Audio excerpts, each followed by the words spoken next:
say, as I said before, level of development is more important criteria. But if you look at the time between birth and the age of 20, we still see a difference in level of development. A newborn child isn't aware, doesn't have rational thoughts, can't think and reason to the level that a 20-year-old can.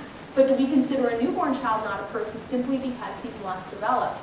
I want to illustrate that point by playing for you a brief video clip of one of my favorite people in the whole world, who is my niece Monica. And Monica, at the age of 1.5, was able to say, "Auntie Steph lives in Calgary." So one day I decided to ask her not simply where Auntie Steph lives, but who her favorite aunt is. And I'd like you to listen to what her response was.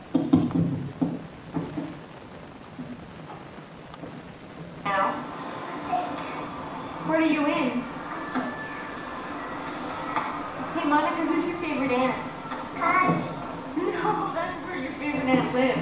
What's the name of your favorite aunt? Who's your favorite aunt? Calgary. Monica is not intellectually developed enough to know the difference between her aunt living in Calgary and her aunt being Calgary. Now, would we ever say Monica's not a person because she's less developed intellectually than we who know the difference between those two things? Obviously, we wouldn't say that. We recognize she's a person regardless of being less developed intellectually in comparison to us. As for our environment, that changes every day, but we don't say it's okay to kill me when I'm in Calgary, but not okay to kill me when I'm in Edmonton. We recognize that I remain who I am, my value remains the same, even when my environment changes. So if it's wrong to kill a human being after birth because he's human, if we determine he's human before birth, as we have scientifically, then it doesn't matter if he's in a different environment, because human nature has been retained. And finally, dependency. Newborn children are very dependent on someone for their survival. If we brought in a newborn baby today, placed the child on the table, exited the room, locked the doors, and did not permit anyone to enter for a full week, what would happen, what would we find rather, when we walked in 1 week later? A dead baby. We'd find a dead baby because there are born human beings who are dependent on other human beings for their survival. And if they are not cared for, they will die. That doesn't mean we may kill them, just because they are more dependent than us. In the same way, yes, the unborn child is more dependent than we are, but that doesn't mean we may kill them. So that answers the question, what are the unborn, are they human? Now I briefly want to answer the question, what is abortion? I'll make a few closing statements and then open it up to questions. When it comes to the question, what is abortion? What is that procedure that occurs 100,000 times a year in Canada? I think the best way to understand what the procedure is and does is to see the procedure. So in a few moments, I'm going to be playing for you a brief video clip of first trimester abortions in progress. If you wish not to see the images, by closing your eyes or looking down, you won't have to see anything that you don't want to see. There's no sound associated with the video, so you won't have to hear anything that you don't want to hear.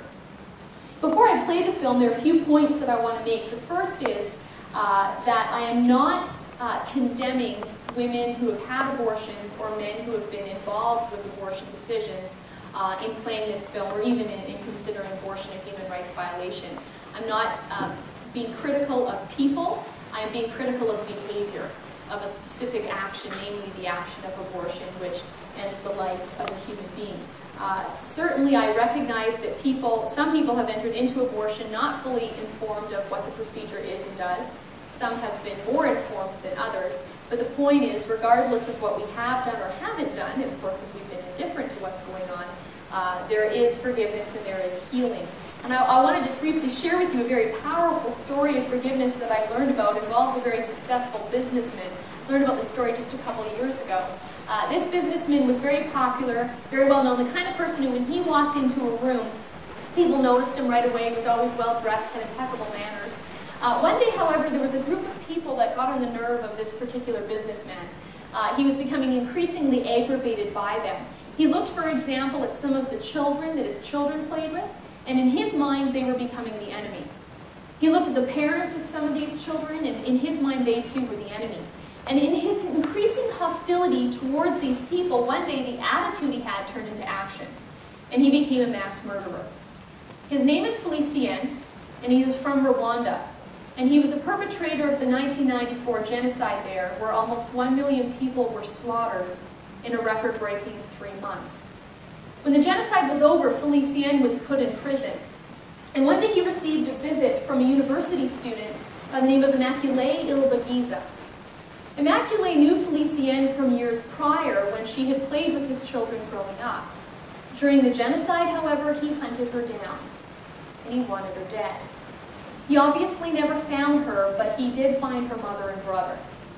He led the gang that murdered them by chopping them to pieces. Immaculée escaped that fate because she was hiding in a 3-by-4-foot bathroom with 7 other women for 91 days. And there they sat in terrorized silence as they heard the blood-curdling screams of people being butchered outside. They smelled the stench of rotting bodies. They heard hate spew from the mouths of killers. When they moved from that place of safety to another one, Immaculée saw the piles of human corpses, and when it was all over, she learned of the deaths of so many of her loved ones. Now, what would she say? What would she do? When she had the opportunity to come face to face with that man who had so much blood on his hands, and not just any person's blood, but that of her mom, that of her brother. If you were Felicien, how would you feel if you had to come face to face with her? I'd like to tell you what Immaculée said about that day in the prison that she encountered Felicien. She said his dirty clothing hung from his emaciated frame in tatters. His skin was sallow, bruised, and broken. His eyes were filled and crusted. I wept, she said, at the sight of his suffering. He had let the devil enter his heart, and the evil had ruined his life like a cancer to his soul.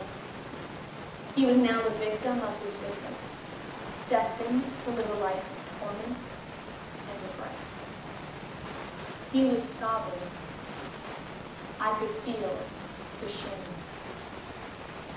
He looked up at me for only a moment, she said, but our eyes met. I reached out, touched his hands lightly, and quietly said what I'd come to say. I forgive you.